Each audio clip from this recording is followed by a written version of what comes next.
Hi friends, কেমন আছেন সবাই? আশা করি সবাই ভালো আছেন। আমরাও খুব ভালো আছি। দেখুন, আজকে দিনটা একটু অন্যরকম ভাবে শুরু করলাম। আমাদের বাবুসোনার অ্যাওয়ার্ড দিয়ে শুরু করলাম। ও অলিম্পিকে সায়েন্সে অ্যাওয়ার্ড পেয়েছিল, ক্লাসে ফার্স্ট হয়েছিল, সেই অ্যাওয়ার্ডটা দিয়েই শুরু করলাম। তারপরে একদম ডাইরেক্ট রান্নাঘরে রান্নার তোড়জোড়ে দেখাতাম, কারণ আজকে সকালটা খুব ব্যস্ততার মধ্যে কেটেছে।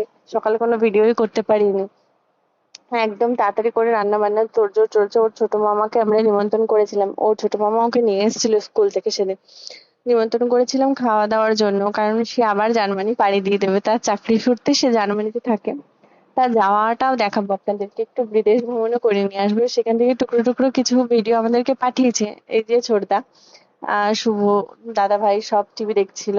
আর এই যে ছোটদার গিফট গুলো আমরা ওদের দেখালাম, আমরা গিফট করেছি ছোটদাকে। ছোটদা খাওয়া দাওয়ার পরে বিকালবেলা চলে যাচ্ছিল, তারপরে দিনের ভিডিও এটা। সে যাচ্ছিল, এই যে দাদা চলে যাওয়াটা দেখানোর পরে দেখাচ্ছি যে গাড়িতে উঠে গেল, ট্রলি ট্রলি এগুলো ঢুকিয়ে দিল। ভিডিও করেছি, এটা রাস্তায় চলে গেছে, বড় রাস্তায়।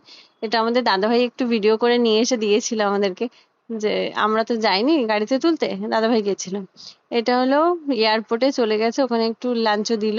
একদম গিয়ে দুবাই, দেন জার্মানি পৌঁছে গেছে। রাস্তার ভিডিও করে করে আমাদেরকে পাঠাচ্ছিল। কি সুন্দর রাস্তাগুলো, আপনাদের সাথেও শেয়ার করে নিলাম। সবসময় একই রকম ভিডিও দিই, তাই একটু অন্য টাচের ভিডিও দিতে আমাদেরও ভালো লাগলো, আপনাদেরও দেখতে ভালো লাগবে। আশা করি ভালো লাগবে। প্লিজ বেশি বেশি করে সাবস্ক্রাইব করুন, ফলো করুন পেজটাকে। ফলো রিচ কমে গেলে আমরাও পেজে আর ভিডিও দিতে সেরকম ভাবে পারবো না। একটু যাতে রিচটা বেড়ে যায়, পেজে রিচ কমে যাচ্ছে দিন দিন। একটুখানি বেশি বেশি করে ফলো করে দিন যারা ফেসবুক থেকে দেখছেন।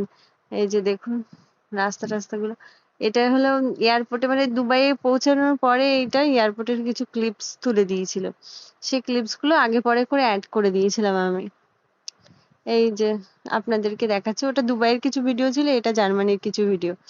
জার্মানি একদম ঢুকে গেছে, কিন্তু হোটেলটা তো আরেকটু দূরে, মানে যেখানে গিয়ে ওকে ওনার থাকার ব্যবস্থা করে দিয়েছিল দাদার, সেই জায়গাটায় পৌঁছাতে পৌঁছাতে একটু সময় লাগে। দেন সেখান থেকে আবার কাজের জায়গায় যেতে হবে। দাদা হোটেল ম্যানেজমেন্ট পড়ে ওই দুবাইতে একটা চাকরি করছে। দুবাইয়ের একটা হোটেলে, ভালো একটা হোটেল, 5 স্টার একটা কর্পোরেট হোটেলে চাকরি করছে। এই যে দেখুন হোটেলটা, এই হোটেলটা দাদা ছিল। সেই হোটেলটার একটু কিছু ভিডিও তুলে দিয়েছে, সেগুলো আপনাদের সামনে একটু আমরা তুলে ধরলাম। আশা করি সবার ভালো লাগবে। আমাদেরও খুব ভালো লাগে দেখতে বিদেশি জিনিস, এইটা ওইটা। যেরকম আমাদের দেশকে দেখতে সবাই ও দেশ থেকে ভালোবাসে, সেরকম আমাদেরও ওদেরকে দেখতে ভালো লাগে।